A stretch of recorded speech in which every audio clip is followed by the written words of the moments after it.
എന്തിനാടി ഞങ്ങൾ എങ്ങനെ മെനക്കെടുത്തുന്നേ? നടന്ന കാര്യങ്ങൾ നല്ല വെടിപ്പായിട്ട് കടലാസിലോട്ടൊന്ന് എഴുത്. എന്നിട്ട് അതും കഴിഞ്ഞൊരു ഒപ്പൂടെ വെച്ചാൽ തീരാവുന്ന പ്രശ്നമേ ഉള്ളൂ. ചെയ്യാത്ത കുറ്റങ്ങള് ഞാൻ എന്തിനു സമ്മതിക്കണം? എല്ലാ കുറ്റവാളികളും സ്ഥിരമായി പറയുന്ന ഒരു മറുപടിയാണ് നീ ഇപ്പൊ പറഞ്ഞത്. നീ ഈ കുറ്റം സമ്മതിച്ചില്ലെങ്കിൽ സംഭവിക്കാൻ പോകുന്ന എന്താന്ന് നിനക്കറിയാവോ? നിന്റെ അനിയത്തിമാരില്ലേ പഞ്ചരത്നങ്ങൾ, അവരെ കൂടെ ഞാൻ ഈ കേസിൽ പ്രതിയാക്കും.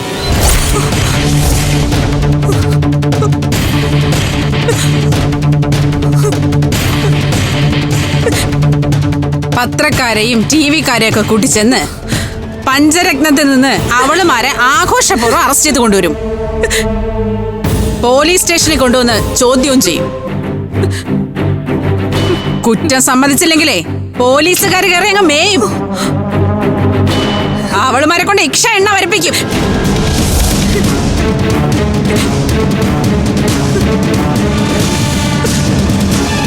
ചന്ദ്രസേനൻ വധക്കേസിലെ 1-ാം പ്രതി അനന്തകൃഷ്ണനും 2-ാം പ്രതി നീയും കഴിഞ്ഞാൽ 3 മുതൽ 6 വരെയുള്ള പ്രതികൾ നിന്റെ അനിയത്തിമാരായിരിക്കും.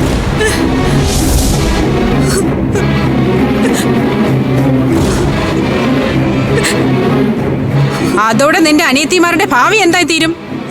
അവരുടെ കല്യാണം നടക്കുവോ? അവർക്ക് ഈ സമൂഹത്തിൽ മാന്യമായിട്ട് ജീവിക്കാൻ പറ്റുമോ?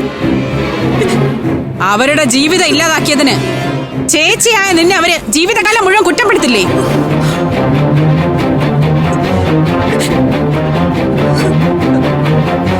ഇപ്പൊ നീ കുറ്റം സമ്മതിച്ച നീയും അനന്തകൃഷ്ണനും മാത്രമായിരിക്കും ഈ കേസിലെ പ്രതികൾ.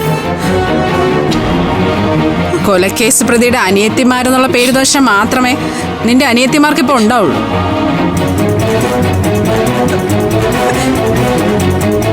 മറിച്ചാണെങ്കിൽ അവരും കൊലക്കേസിലെ പ്രതികളാവും. എന്താ വേണ്ടെന്ന് വെച്ചാ നീ തീരുമാനിക്ക്.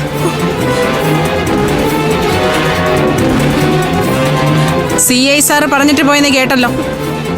1 മണിക്കൂർ ഒരു തീരുമാനം എടുക്കാൻ കൃത്യം 1 മണിക്കൂർ സമയം നിന്റെ മുന്നിലുണ്ട്.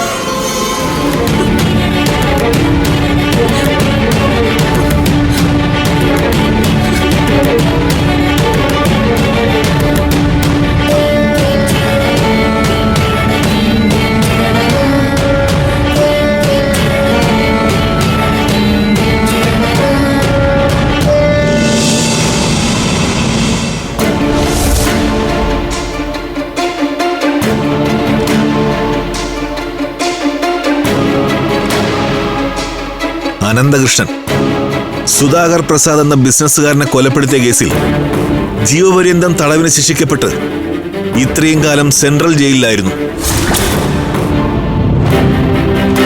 ജയിൽവാസക്കാലത്ത് നല്ല വിളഞ്ഞമിഞ്ഞും മര്യാദക്കാരനായി അഭിനയിച്ചും ജയിൽ ഉദ്യോഗസ്ഥരുടെ ഗുഡ് ബുക്കിൽ കയറിപ്പറ്റി.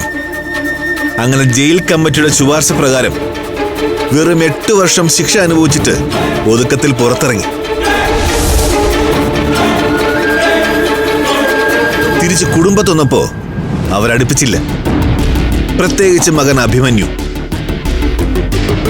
അതോടെ മറ്റൊരഭയം കിട്ടാതെ അലഞ്ഞ നീ മകന്റെ ഭാര്യയാകാൻ പോകുന്ന അമൃതയും സഹോദരിമാരും ചേർന്ന് നടത്തുന്ന പഞ്ചരത്നം ഹോട്ടലിലെ ഒരു സഹായിയായി കയറിപ്പറ്റി. പതുക്കെ അവരുടെ വിശ്വാസം നേടിയെടുത്തു. ഇതല്ലേ നിന്റെ ട്രാക്ക് ഹിസ്റ്ററി? പഞ്ചരത്നം ഹോട്ടലിൽ സഹായിയായി വന്ന കൃഷ്ണേട്ടൻ താൻ കല്യാണം കഴിക്കാൻ പോകുന്ന അഭിമന്യുവിന്റെ അച്ഛനാണെന്ന് അമൃത തിരിച്ചറിഞ്ഞതോടെ കൃഷ്ണേട്ടനുമായി അമൃതയ്ക്ക് ഒരു ആത്മബന്ധം ഉണ്ടായി. അപ്പോഴാണ് പഞ്ചരത്നങ്ങളുടെ അച്ഛനായ ചന്ദ്രസേനൻ സ്വന്തം മക്കളുടെ ഭാവി ഇല്ലാതാക്കാൻ ഇറങ്ങി പുറപ്പെട്ടത്. ആദ്യമൊക്കെ ഒന്ന് ചെറുത്തു നിൽക്കാൻ നോക്കിയെങ്കിലും ഒടുവിൽ അച്ഛനായ ചന്ദ്രസേനൻ അമൃതയ്ക്കൊരു തീരാ തലവേദനയായി മാറി. ആ കാര്യം അമൃത കൃഷ്ണേട്ടനെ അറിയിക്കുന്നു. ഫ്ലവേഴ്സിൽ 2 പുതിയ പരമ്പരകൾ. വീട്ടിലെ വിളക്ക് എല്ലാ ദിവസവും രാത്രി 8:30 ഫ്ലവേഴ്സിൽ. മഹാലക്ഷ്മി എല്ലാ ദിവസവും രാത്രി 9 മണിക്ക് ഫ്ലവേഴ്സിൽ.